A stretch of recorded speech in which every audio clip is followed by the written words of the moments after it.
Welcome to Industry Champions. I'm your host, Chris Budihas, and joining me here in the studio is Adam Dillon with the Jacksonville Small and Emerging Businesses. Adam, how are you? Awesome, Chris. Good Thank you for having me in today. Yeah, a couple times in the week. So. I know. Aren't I lucky?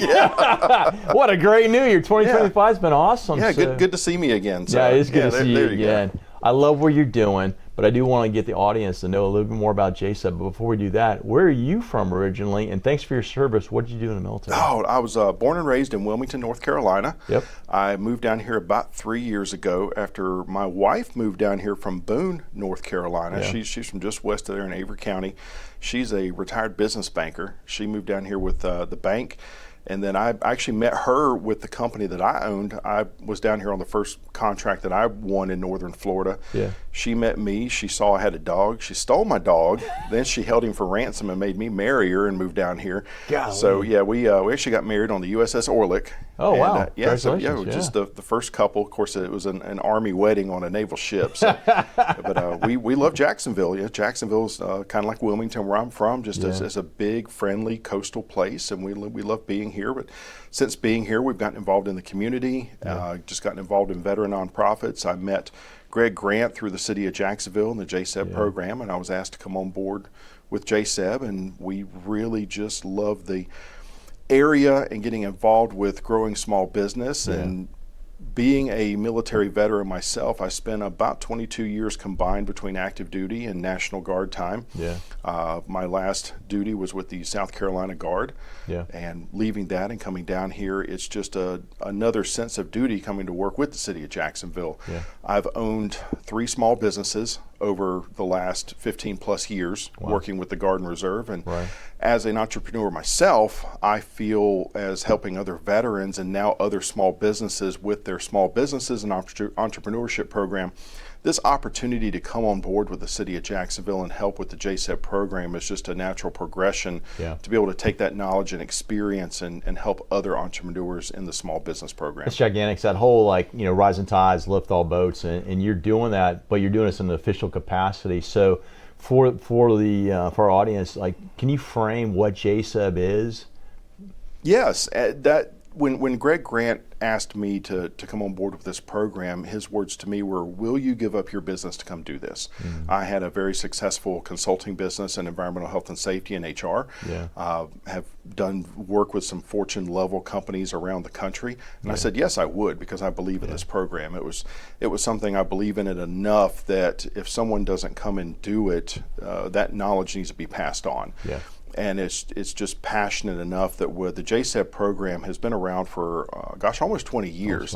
And in the last few years, we've really moved from the JSEB program just being a vehicle for businesses to contract with city government into making the JSEB program a vehicle for entrepreneurship and entrepreneurs to find a way to get education, access to capital, legislative advocacy, equity in business, to the fact that we're now opening 3 education centers around Duval County. A place for new entrepreneurs and existing businesses who may have been in business for 10 years to come in and get free education on how to run their business, on how to do business networking. Our equal opportunity business forums that we hold around Duval County is a way for other businesses, regardless of what their ethnic background may be, because we hold them in English and Spanish. I was just having a conversation with the Asian Chamber of Commerce yesterday about how we can integrate some of that. So there's opportunities for everyone within the Duval County and the contiguous counties, if they live there, to get involved in this program and grow small business here and keep that small business here. But we're also teaching them that you can grow that small business, you can keep that business here, but we want to teach those businesses how to take that business both at the state level, the federal level, and the national and global scale, but keep that business here.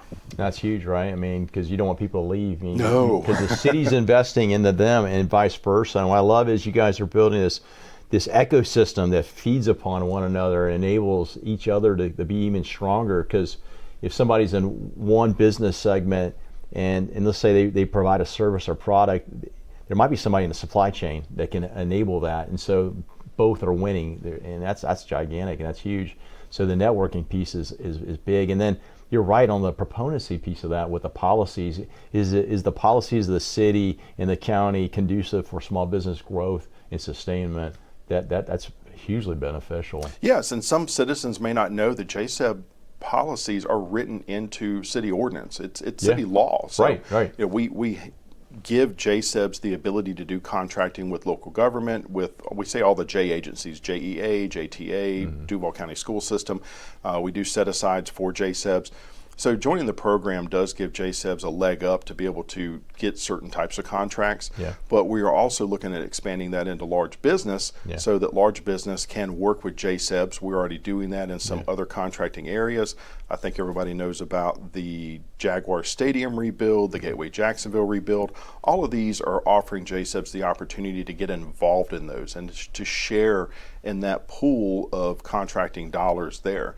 And we don't track JSEBs by the amount of contracts that go out. We track it by the amount of dollars that we award to the JSEBs, because we want to see that equity spread out throughout those programs.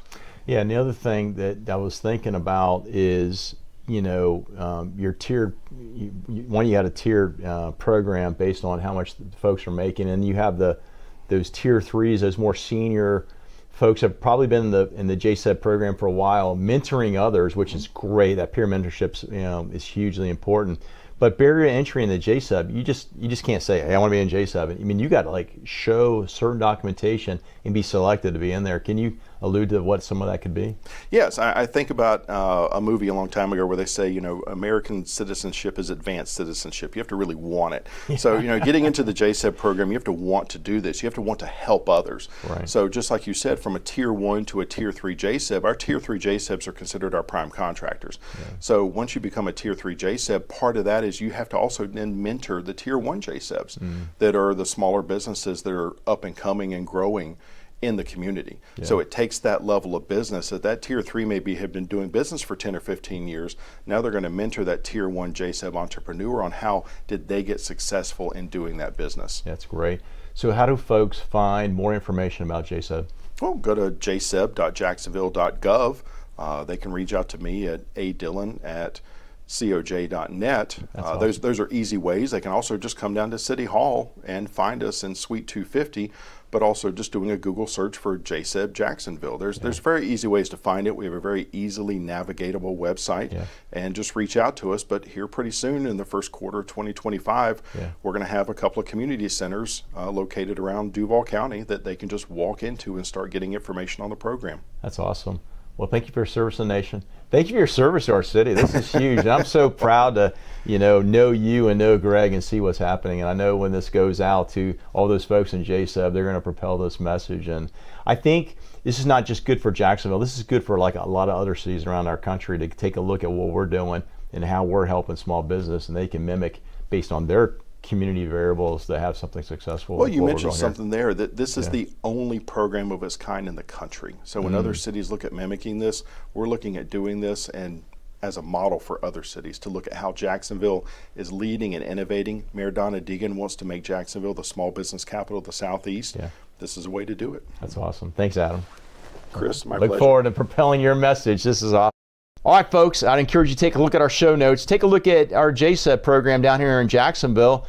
And if you got any questions, Adam's already put out his contact information, which we'll put in our show notes. Contact him or contact the JSEB office, answer your questions. And we look forward, if you're in this Northeast Florida area, to joining JSEB. Because as a community, we can make our economy that much stronger. We'll see you in our next segment. Live with gratitude.